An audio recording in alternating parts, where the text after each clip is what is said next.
ಪೂರ್ಣ ವೆಚ್ಚವನ್ನು ರಾಜ್ಯ ಸರ್ಕಾರ ಭರಿಸುತ್ತಿದೆ. ಒಟ್ಟಾರೆ 16,235 ಕೋಟಿ ರು ವೆಚ್ಚದ ಈ ಯೋಜನೆಗಳಿಗೆ ರಾಜ್ಯ ಸರ್ಕಾರದ ವತಿಯಿಂದ 9,847 ಕೋಟಿ ರೂಗಳನ್ನು ವೆಚ್ಚಗೊಳಿಸಲಾಗುವುದು. 25-26ನೇ ಆಯವ್ಯಯದಲ್ಲಿ 600 ಕೋಟಿ ರು ಒದಗಿಸಲಾಗಿದೆ.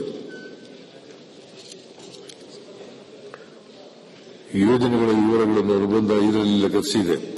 ವಾಹನ ದಟ್ಟಣೆ ಇರುವ ರೈಲ್ವೆ ಲೆವೆಲ್ ಕ್ರಾಸಿಂಗ್ ಗೇಟ್ಗಳ ಬದಲಿಗೆ ರಸ್ತೆ ಮೇಲ್ಸೇತುವೆಗಳು ಹಾಗೂ ಕೆಳಸೇತುವೆಗಳನ್ನು ನಿರ್ಮಿಸುವ ಈಗಾಗಲೇ ಅನುಮೋದನೆ ನೀಡುವ ಕಾಮಗಾರಿಗಳನ್ನು ಅನುಷ್ಠಾನಗೊಳಿಸಲು 50 ಕೋಟಿ ರು ಒದಗಿಸಲಾಗಿದೆ.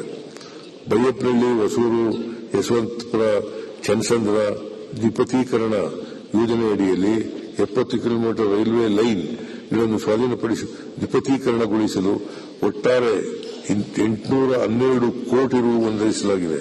ಇದಕ್ಕೆ ರಾಜ್ಯ ಸರ್ಕಾರದ ವತಿಯಿಂದ 406 ಕೋಟಿ ಒದಗಿಸಲಾಗುತ್ತದೆ. ಸದರಿ 2 ಯೋಜನೆಗಳನ್ನು ಪ್ರಸಕ್ತ ಸಾಲಿನಲ್ಲಿ ಸಾರ್ವಜನಿಕ ಸೇವೆಗೆ ಲೋಕಾರ್ಪಣೆ ಮಾಡಲಾಗುವುದು. ಬೆಂಗಳೂರು ಉಪನಗರ ರೈಲ್ವೆ ಯೋಜನೆಗಳನ್ನು 15,767 ಕೋಟಿ ರು ಅಂದಾಜು ವೆಚ್ಚದಲ್ಲಿ ಕೈಗೆತ್ತಿಕೊಳ್ಳಲಾಗಿದೆ. ಈ ಯೋಜನೆಯ 58 ರೈಲ್ವೆ ನಿಲ್ದಾಣಗಳು ಹಾಗೂ 148 ಕಿಲೋಮೀಟರ್ ಉದ್ದದ ರೈಲ್ವೆ ಜಾಲವನ್ನು ಹೊಂದಿರುತ್ತದೆ. 4 ಕಾರಿಡಾರ್ ಒಳಗೊಂಡ ಈ ಯೋಜನೆಯ 2 ಕಾರಿಡಾರ್ಗಳ ಕಾಮಗಾರಿಗಳು ಪ್ರಗತಿಯಲ್ಲಿದೆ. ಇನ್ನುಳಿದ 2 ಕಾರಿಡಾರ್ಗಳ ಟೆಂಡರ್ ಪ್ರಕ್ರಿಯೆಯನ್ನು ಪೂರ್ಣಗೊಳಿಸಿ ಯೋಜನೆಯನ್ನು ಕಾಲಮಿತಿಯಲ್ಲಿ ಅನುಷ್ಠಾನಗೊಳಿಸಲಾಗುವುದು. ಕರ್ನಾಟಕ ರಾಜ್ಯದಲ್ಲಿ ಜಲಸಾರಿಗೆ ಕ್ಷೇತ್ರದಲ್ಲಿ ಅಭಿವೃದ್ಧಿಗೆ ಅಪಾರ ಸಾಧ್ಯತೆಗಳಿವೆ. ಅಭಿವೃದ್ಧಿ ಯೋಜನೆಗಳಿಗೆ ಪೂರಕವಾಗಿ ಈಗಾಗಲೇ ಕರ್ನಾಟಕ ಜಲಸಾರಿಗೆ ನೀತಿಗೆ ಮಂಜೂರಾತಿ ನೀಡಲಾಗಿದೆ. ಕರಾವಳಿಯಲ್ಲಿ ವ್ಯವಸ್ಥಿತ ಮೂಲಸೌಕರ್ಯ ಒದಗಿಸಲು ಹಾಗೂ ನೌಕಾ ಚಟುವಟಿಕೆಗಳ ನಿರ್ವಹಣೆಯಲ್ಲಿ ದಕ್ಷತೆ ತರಲು ನಮ್ಮ ಸರ್ಕಾರ ಬದ್ಧವಾಗಿದೆ. ಮಂಗಳೂರಿನಲ್ಲಿ ಅಂತಾರಾಷ್ಟೀಯ ಕ್ರೂಸ್ ವಾಟರ್ ಮೆಟ್ರೋ, ಕೋಸ್ಟಲ್ ಬರ್ತ್, ಉತ್ತರ ಕನ್ನಡ ಜಿಲ್ಲೆಯಲ್ಲಿ ಮಂಕಿ ಬಂದರ್, ಹೊನ್ನಾವರದಲ್ಲಿ ಹಡಗು ನಿರ್ಮಾಣ ಕ್ಷೇತ್ರ ಹಾಗೂ ನದಿ ಕ್ರೂಸ್ ಪ್ರವಾಸೋದ್ಯಮ ಯೋಜನೆಗಳಿಗೆ ವಿಸ್ತೃತ ಯೋಜನೆ ಸಿದ್ಧಪಡಿಸಲಾಗುವುದು. ಪ್ರತಿ ವರ್ಷವೂ ಮುಂಗಾರು ಮಳೆಯ ಸಮಯದಲ್ಲಿ ಕರಾವಳಿ ತೀರದಲ್ಲಿ ಕಡಲು ಕೊರೆತದ ಘಟನೆಗಳು ಸಂಭವಿಸುವುದನ್ನು ತಡೆಗಟ್ಟಲು ಈ ಕೆಳಕಂಡ ಕ್ರಮಗಳನ್ನು ಕೈಗೊಳ್ಳಲಾಗುವುದು. ಕಡಲು ಕೊರೆತದ ಪರಿಣಾಮಗಳನ್ನು ಸಮಗ್ರವಾಗಿ ಎದುರಿಸಲು ಶೋರ್ ಲೈನ್ ಮ್ಯಾನೇಜ್ಮೆಂಟ್ ಪ್ಲಾನ್ ಅನ್ನು ಚೆನ್ನೈ ಐಐಟಿ ವತಿಯಿಂದ ತಯಾರಿಸಲಾಗಿದೆ. ಶೋರ್ ಲೈನ್ ಮ್ಯಾನೇಜ್ಮೆಂಟ್ ಪ್ಲಾನ್ ಅನ್ನು ಜಾರಿಗೊಳಿಸಲು ದಕ್ಷಿಣ ಕನ್ನಡ, ಉಡುಪಿ ಮತ್ತು ಉತ್ತರ ಕನ್ನಡ ಜಿಲ್ಲೆಗಳಿಗೆ ಪ್ರತ್ಯೇಕವಾಗಿ ವಿಸ್ತೃತ ಯೋಜನಾ ವರದಿಯನ್ನು ಸಿದ್ಧಪಡಿಸಲಾಗುವುದು. ವರದಿಯಲ್ಲಿನ ಕಡಲು ಕೊರೆತದ ತಡೆಗಟ್ಟುವ ಕಾಮಗಾರಿಗಳನ್ನು ಹಂತ ಹಂತವಾಗಿ ಕೈಗೆತ್ತಿಕೊಳ್ಳಲಾಗುವುದು. ರಾಷ್ಟ್ರೀಯ ವಿಪತ್ತು ಉಪಶಮನ ನಿಧಿಯಲ್ಲಿ 200 ಕೋಟಿ ರು ಖರ್ಚು ಮಾಡಲಾಗುವುದು.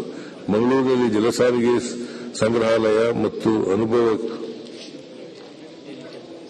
ಕೇಂದ್ರವನ್ನು ಪಿಪಿಪಿ ಮಾದರಿಯಲ್ಲಿ ಸ್ಥಾಪಿಸಲಾಗುವುದು. ದೇವನಹಳ್ಳಿಯಲ್ಲಿ 407 ಎಕರೆ ಪ್ರದೇಶದಲ್ಲಿ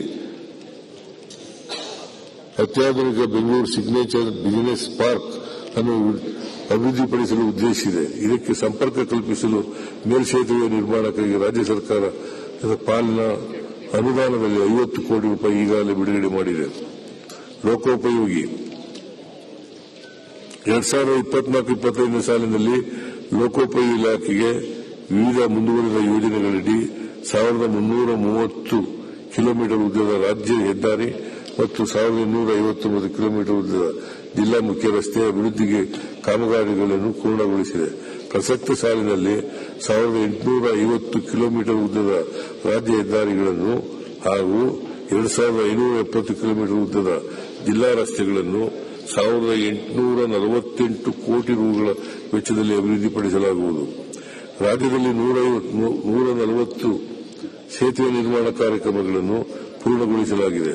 ಪ್ರಸಕ್ತ ಸಾಲಿನಲ್ಲಿ 6 ಸೇತುವೆ ಕಾಮಗಾರಿಗಳನ್ನು ಕೈಗೆತ್ತಿಕೊಳ್ಳಲು ಅನುಮೋದನೆ ನೀಡಲಾಗಿದೆ.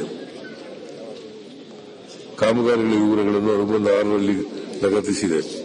ರಾಜ್ಯದಲ್ಲಿ ಶಿಥಿಲ ವ್ಯವಸ್ಥೆಯಲ್ಲಿರುವ 39 ಸೇತುವೆಗಳನ್ನು ಗುರುತಿಸಲಾಗಿ ಪ್ರಸಕ್ತ ಸಾಲಿನಲ್ಲಿ ಸದರಿ ಸೇತುವೆಗಳ ದುರಸ್ತಿ ಹಾಗೂ ಪುನರ್ನಿರ್ಮಾಣಕ್ಕಾಗಿ 1,000 ಕೋಟಿ ರು ಯೋಜನೆಯನ್ನು ರೂಪಿಸಲಾಗುವುದು.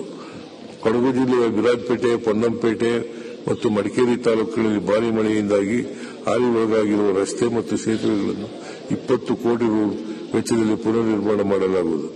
1,696 ಕೋಟಿ ರು ವೆಚ್ಚದ ರಾಯಚೂರು ಸಿಂಧನೂರು ರಸ್ತೆ ಅಭಿವೃದ್ಧಿ ಕಾಮಗಾರಿಯಡಿ ಈವರೆಗೆ 20 ಕಿಲೋಮೀಟರ್ ಉದ್ದದ ರಸ್ತೆ ನಿರ್ಮಿಸಿದ್ದು, ಪ್ರಸಕ್ತ ಸಾಲಿನಲ್ಲಿ ಬಾಕಿ ಉಳಿದ ಪೂರ್ಣಗೊಳಿಸಲಾಗುವುದು.